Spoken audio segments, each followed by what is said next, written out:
नमोवा। पहले तो मैं आपसे माफ़ी माँगना चाहता हूँ क्योंकि जो वीडियो है वो काफ़ी लेट है। एक्चुअली कुछ दिन से ये डिसकंटिन्यूअस था। ऑलमोस्ट मुझे लगता है कि 1 महीना तो हो ही चुका है। बट इसका एक रीज़न है क्योंकि जिस मैथमेटिकल फ्रेमवर्क पे मैं काम कर रहा था, वो मैथमेटिकल फ्रेमवर्क को लेकर के मैं एक प्लेटफ़ॉर्म बिल्ड कर रहा था जहाँ आप भी आकर के पढ़ सको, राइट? तो वो प्लेटफ़ॉर्म एक्चुअली रेडी हो चुका है एंड उसका लिंक मैं आपको डिस्क्रिप्शन में दे दे दूँगा। आप वहाँ पे जा कर के जो भी है, आप उसे रीड कर सकते हो एंड अपना कुछ फीडबैक दे सकते हो, ठीक है? मतलब देखिए, एग्ज़ैक्ट तो नहीं हो सकता ना, कोई भी चीज़ स्टार्टिंग में परफेक्ट नहीं होती है। बट मुझे जितना समझ में आता है, मैं जितना मेरे दिमाग में जो चलता है, वो मैं वहाँ चाहता हूँ कि मैं वहाँ नोट करूँ, कि ऐसा ना हो कि ये आइडियाज़ जो हैं, वो मेरे साथ ही रह जाएँ, ठीक है? मैं वो नहीं चाहता। तो मैं चाहता हूँ कि मैं अपने आइडियाज़ को कहीं पे लिखूँ एंड आप जो इंटरेस्टेड हो, अगर आप में से कोई अगर इंटरेस्टेड है, तो वहाँ पे जाकर के बिल्कुल उसे पढ़ सकता है, समझ सकता है and from the very foundation मैंने उन सारी चीज़ों को रखने का प्रयास किया है। उसपे और भी काम होना बाकी है, अभी होना चाहिए। और भी लोग अगर सामने आएँगे तो it will be better actually.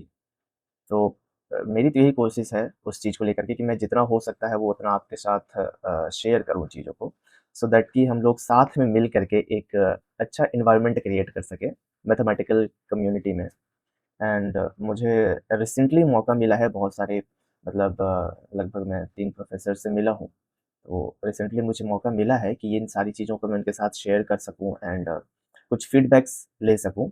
तो बहुत सारी चीज़ें मुझे भी पता चली हैं रिसेंटली एंड उन्हें भी मैं चाहूँगा कि मैं वहाँ अपडेट करूँ एंड मैं उन सारी चीज़ों को भी वहाँ अपडेट करूँगा धीरे-धीरे, जो भी मुझे और भी जो रेक्टिफ़िकेशंस मिल रही हैं, चीज़ों को रेक्टिफ़ाई करने का जो, कि कैसे हम और एक बेटर तरीके से इस सिस्टम को, इस फ्रेमवर्क को क्रिएट कर सकते हैं, राइट?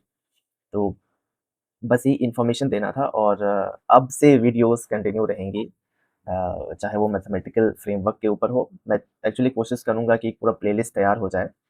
बट एक्चुअली मैं बनाना भी अभी ज़्यादा नहीं चाह रहा हूँ इस चीज़ को लेकर के, क्योंकि अभी ये इनकम्प्लीट है, राइट? बट अब जैसे ही थोड़ा कंप्लीटनेस की तरफ बढ़ेगा, थोड़ा-सा मैं और ज़्यादा श्योर हो जाऊँगा इस फ्रेमवर्क को लेकर के, तो मुझे भी अच्छा लगेगा बनाने में और अच्छे तरीके से मैं बना पाऊँगा। अभी बनाना मुझे लगता है कि थोड़ा जल्दी हो जाएगा, क्योंकि मैं नहीं चाहता हूँ कि आप लोग कन्फ्यूज़्ड रहो, ठीक है?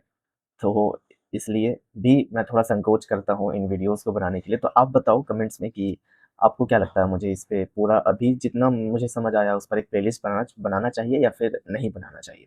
तो मैं ज़रूर इस पर आगे और भी सोचूँगा कि मैं क्या करूँ। बाकी जो वीडियोज़ हैं वो कंटिन्यू रहेंगे, जो नॉर्मल वीडियोज़ होते हैं वो कंटिन्यू रहेंगी एंड इस पर मैं अभी भी सोच रहा हूँ कि इसका प्लेलिस्ट क्रिएट करूँ कि ना करूँ।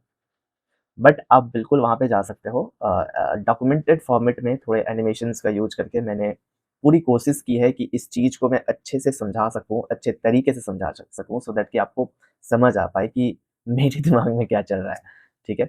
सो आई होप कि आपको प्लेटफ़ॉर्म अच्छा लगेगा एंड आप पढ़ोगे एंड अपना फीडबैक दोगे।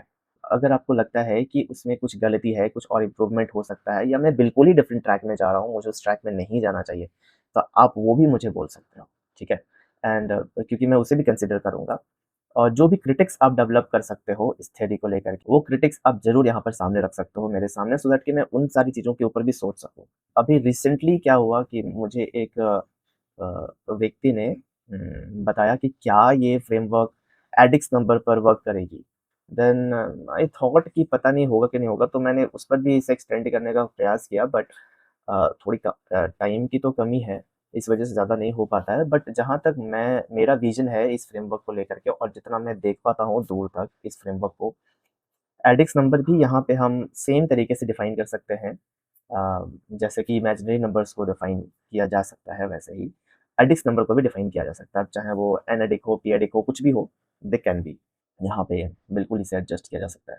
एडजस्टमेंट की बात नहीं है बेसिकली कि हम थोड़ी ऐसा कुछ कि ज़बरदस्ती फिट करना चाह रहे हैं, वैसा कुछ नहीं है।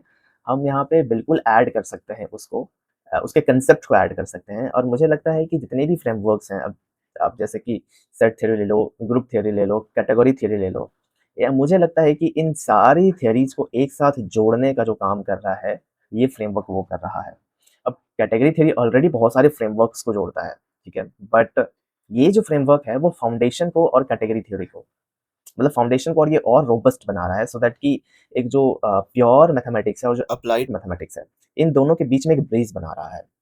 अगर प्योर मैथमेटिक्स में हम अगर कोई एक्सप्रेशन लिखते हैं तो हमें उसका कोई एक्चुअल मीनिंग नहीं पता होता, उसका कोई फिजिकल सेंस नहीं पता होता, हम उसका फिजिकल सेंस इंटरप्रेट करते हैं, ठीक है, हम उसे यूज करते हैं अपने फिजिकल चीज़ों को समझने के लिए। बट ये क्या कर रहा है कि आपको डायरेक्टली उसके फिजिकल मीनिंग्स बना करके देगा, फिजिकल मीनिंग समझा करके देगा कि आप इसे फिजिकली कहाँ कहाँ अप्लाई कर सकते हो, चाहे वो कोई भी इक्वेशन हो, कोई भी एक्सप्रेशन हो, it can generate physical meanings. इस फ्रेमवर्क की खूबी यही है, खासियत यही है, ठीक है। तो आई होप कि इस पर थोड़ा और मैं आगे जा सकूं, थोड़ा वक्त मिल पाया तो, क्योंकि मेन तो टाइम ही है, राइट। रिसर्च करने में थोड़ा टाइम लगता है एंड टाइम ज़्यादा नहीं है मेरे पास, तो इस वजह से, क्योंकि छोटी सी अकेडमी में भी मैं रन करता हूँ, तो वहाँ पे भी बहुत सारा वक्त चला जाता है। सो धन्यवाद, इतना ही आपको बताना था। एंड आपसे जो भी कंट्रीब्यूशन हो सकता है प्लीज़ आप कंट्रीब्यूट करें। धन्यवाद।